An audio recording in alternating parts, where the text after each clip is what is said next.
কোটি কোটি বছর ধরে রাতের আকাশ আমাদের অবাক করেছে। এই অসীম মহাবিশ্বের দিকে তাকিয়ে মানব মনে জন্ম নিয়েছে সবচেয়ে পুরনো এবং গভীরতম কিছু প্রশ্ন। কিভাবে শুরু হলো এই মহাজাগতিক যাত্রা, আর এই বিশালতার মাঝে আমাদের অর্থাৎ মানুষের আবির্ভাবই বা হলো কিভাবে?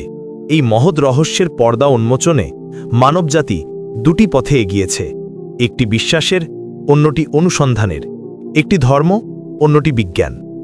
আজ আমরা এই দুটি দৃষ্টিকোণ থেকেই মহাবিশ্ব ও মানুষ সৃষ্টির সেই আদি রহস্য উন্মোচনের চেষ্টা করব। চলুন শুরু করা যাক সেই মহাযাত্রা। ইসলামী বিশ্বাস অনুযায়ী এই মহাবিশ্বের সৃষ্টিকর্তা এক ও অদ্বিতীয় আল্লাহ তাআলা। তার সৃষ্টি প্রক্রিয়া মানুষের কল্পনার অতীত। তিনি যখন কিছু সৃষ্টি করার ইচ্ছা করেন শুধু বলেন কুন, অর্থাৎ হও, আর সাথে সাথেই তা সৃষ্টি হয়ে যায়। পবিত্র কোরআনে বলা হয়েছে, নিশ্চয়ই তোমাদের প্রতিপালক আল্লাহ, যিনি আকাশমণ্ডল ও পৃথিবীকে 6 দিনে সৃষ্টি করেছেন। সূরা আল আরাফ আয়াত 54। এই দিন আমাদের পৃথিবীর 24 ঘন্টার দিনের মতো নয়, এর পরিমাপ একমাত্র আল্লাহই জানেন। কোরআন আরও বর্ণনা করে যে আকাশ ও পৃথিবী একসময় একসাথে মিলিত অবস্থায় ছিল, এরপর আল্লাহ তা আলাদা করে দেন। প্রতিটি গ্রহ নক্ষত্রকে তিনি স্থাপন করেছেন সুনির্দিষ্ট কক্ষপথে, যা এক নিখুঁত শৃঙ্খলার নিদর্শন। মহাবিশ্ব সৃষ্টির পর আল্লাহ তাআলা তার শ্রেষ্ঠ সৃষ্টি মানুষকে তৈরির ইচ্ছা প্রকাশ করেন। ফেরেশতাদের সামনে তিনি ঘোষণা দেন যে পৃথিবীতে তিনি তার খলিফা বা প্রতিনিধি পাঠাতে চলেছেন।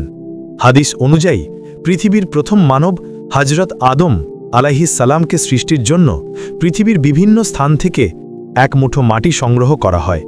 এই মাটির রঙের ভিন্নতার কারণেই আদম সন্তানদের মধ্যে গায়ের রঙে এত বৈচিত্র্য দেখা যায়। আল্লাহ তাআলা নিজ হাতে আদমের দেহ তৈরি করেন এবং তারপর তার মধ্যে রূহ ফুঁকে দেন। এভাবেই শুরু হয় মানব জাতির ইতিহাস।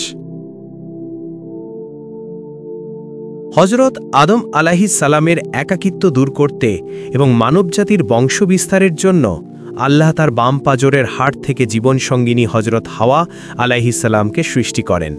তাদের জান্নাতে বসবাস করার অনুমতি দেওয়া হয় এবং একটি নির্দিষ্ট গাছ ছাড়া সবকিছুর ফল ভোগ করার স্বাধীনতা দেওয়া হয়।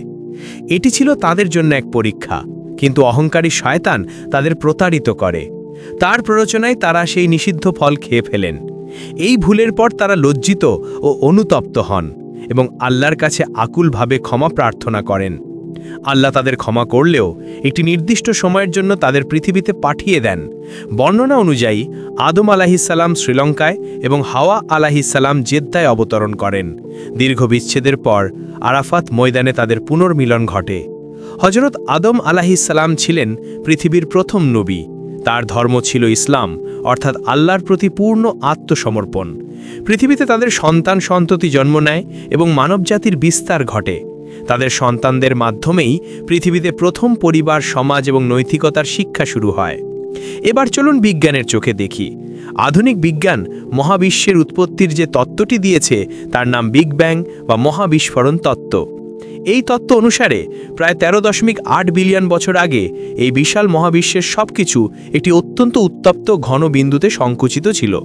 এক মহাবিস্ফোরণের মাধ্যমে সেই বিন্দুটি প্রসারিত হতে শুরু করে, আর সেই মুহূর্তেই জন্ম নেয় স্থান, কাল এবং পদার্থ।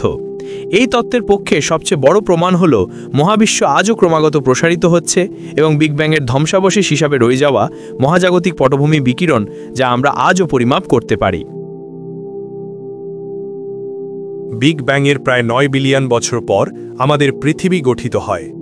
আদিম পৃথিবীতে ঘন ঘন বজ্রপাত আর আগ্নেয়গিরির অগ্নুৎপাতের মধ্যে উত্তাল সমুদ্রে প্রায় 3.8 বিলিয়ন বছর আগে প্রাণের প্রথম স্ফুলিঙ্গ জ্বলে ওঠে। শুরুটা হয়েছিল খুব সরল এককোষী অণুজীব দিয়ে। এরপর লক্ষ লক্ষ বছর ধরে প্রাকৃতিক নির্বাচনের মাধ্যমে সেই সরল প্রাণ থেকে ধীরে ধীরে জটিল এবং বৈচিত্র্যময় প্রাণের উদ্ভব ঘটে। বিজ্ঞানী চার্লস ডারউইন এর বিবর্তনবাদ তত্ত্ব ব্যাখ্যা করে যে কিভাবে পরিবেশের সাথে খাপ খাইয়ে নেওয়ার প্রতিযোগিতায় যোগ্যতমেরাই টিকে থাকে এবং তাদের বৈশিষ্ট্যগুলো পরবর্তী প্রজন্মে স্থানান্তরিত হয়। এই ধীর কিন্তু নিরন্তর প্রক্রিয়ার মাধ্যমেই পৃথিবীতে আজকের এই বিশাল জীববৈচিত্র্য তৈরি হয়েছে। এই বিবর্তনের পথ ধরেই লক্ষ লক্ষ বছর আগে প্রাইমেটদের একটি শাখা থেকে উদ্ভব হয় মানুষের পূর্বপুরুষদের। সময়ের সাথে সাথে তারা দুই পায়ে হাঁটতে শেখে, তাদের মস্তিষ্কের আকার বড় হয় এবং তারা হাতিয়ার ব্যবহার করতে শুরু করে। আধুনিক মানব প্রজাতি অর্থাৎ হোমো স্যাপিয়েন্সের উৎপত্তি ঘটেছিল আফ্রিকায় প্রায় 2 থেকে 3 লক্ষ বছর আগে। সেখান থেকেই প্রায় 70,000 বছর আগে আমাদের পূর্বপুরুষরা পৃথিবীর বিভিন্ন মহাদেশে ছড়িয়ে পড়ে এবং সময়ের সাথে সাথে আজকের আধুনিক মানুষে রূপান্তরিত হয়। তাহলে আমরা দুটি ভিন্ন চিত্র পেলাম।